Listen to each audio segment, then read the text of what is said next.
ఖమ్మం గోపాలపురం అంగన్వాడీ కేంద్రంలో చిన్నారిపై ఆయా వీపుపై వాతలు పెట్టింది. కేంద్రంలో అల్లరి చేస్తుందని పసిపాపను కొట్టింది. దీంతో ఆ చిన్నారికి చలితో జ్వరం వచ్చింది. ఈ క్రమంలో తన మనోరాలిని కొట్టిన అంగన్వాడీ కేంద్రం వద్ద బండ్ల వెంకటనారాయణ ఆందోళన చేశాడు. చిన్నారిని కొట్టిన ఆయా టీచర్పై చర్యలు తీసుకోవాలని ఆయన డిమాండ్ చేశారు. చిన్నారులను ఇబ్బంది పెట్టే వారిని విధుల నుండి తొలగించాలన్నారు.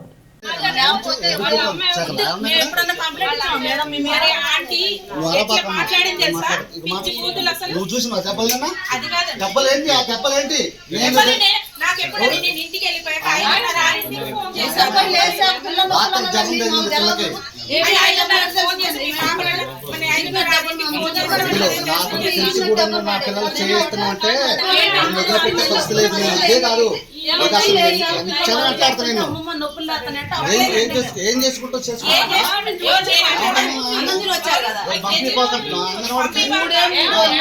నా పేరు బండ్ల వెంకటనారాయణ, గోపాలపురం అండి. అంగన్వాడి టీచర్లు తీసుకొచ్చి పిల్లల్ని ఇష్టం వచ్చినట్టు బాధారు. అవతల పడ్డాయి, జ్వరం తగిలింది, రాత్రి సీరియస్గా ఉంది. అది అసలు పిల్లల్ని కొట్టడం ఏంటి, అసలు ఏంటి గోపాలపురం అసలు అంగన్వాడికే రావద్దని అంటుంది. పిల్లల్ని అంగన్వాడికి తోలొద్దని కూడా అంటున్నారు. అసలు ఏంటి కారణం? వాళ్ళు ఏమైనా పెడుతున్నారా? మాకు ఏంటి అసలు పిల్లల్ని ఎట్ట వచ్చినట్టు బాధి జ్వరం తగిలి పిల్లల మూలన పడది. ఇవాళ పరిస్థితి ఏంది? వాళ్ళ మీద తగిన చర్య తీసుకొని యాక్షన్ తీసుకోవాల్సింది కోరుతున్నాం. అంగన్వాడి టీచర్ ఆ ఇద్దరు రెస్పాన్సిబిలిటీ. మీ మనవాడి పేరు ఏంటి? ఇంద్రజ, బండ్ల ఇరుగు ఇంద్రజ, ఇరుగు ఖుషి. టీచరే చెప్తుందండి. అయితే తను ఏమన్నారంటే ఈ సర్వే ఏరియాలో పాప కాదు తను, అంటే ఒక్కొక్క సెంటర్కి ఒక్కొక్క సర్వే ఉంటుంది.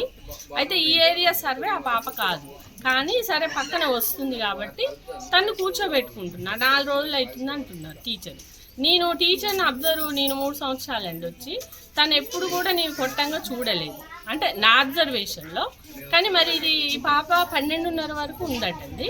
12:30 తర్వాత వెళ్ళిపోయింది, అన్నం తిని వెళ్ళిపోయిందండి. ఇప్పుడు పాప కూడా చెప్పింది కదా. ఇక తర్వాత ఏం జరిగింది అనేది నేను మా టీచర్ని ఇప్పుడు ఇంటి వీళ్ళని కూడా కనుక్కుంటా అండి. ఎలా జరిగింది, రావాలి అట్లా జరిగిందటండి. నేను కానీ అట్లా అయితే కొట్టకూడదు. ఆయా కానీ టీచర్ కానీ ఎవరైనా కానీ కొట్టేది అనేది లేదు, కొట్టకూడదు. మేము చర్యలు తీసుకుంటామండి. ఇది కనుక నేను మళ్ళీ చూసుకొని మేము మా పై ఆఫీసర్లు కూడా తెలియజేస్తాము. దాన్ని బట్టి మేము చర్యలు తీసుకుంటాం. అట్లా జరగకుండా ఇంకొకసారి రిపీట్ కాకుండా మేము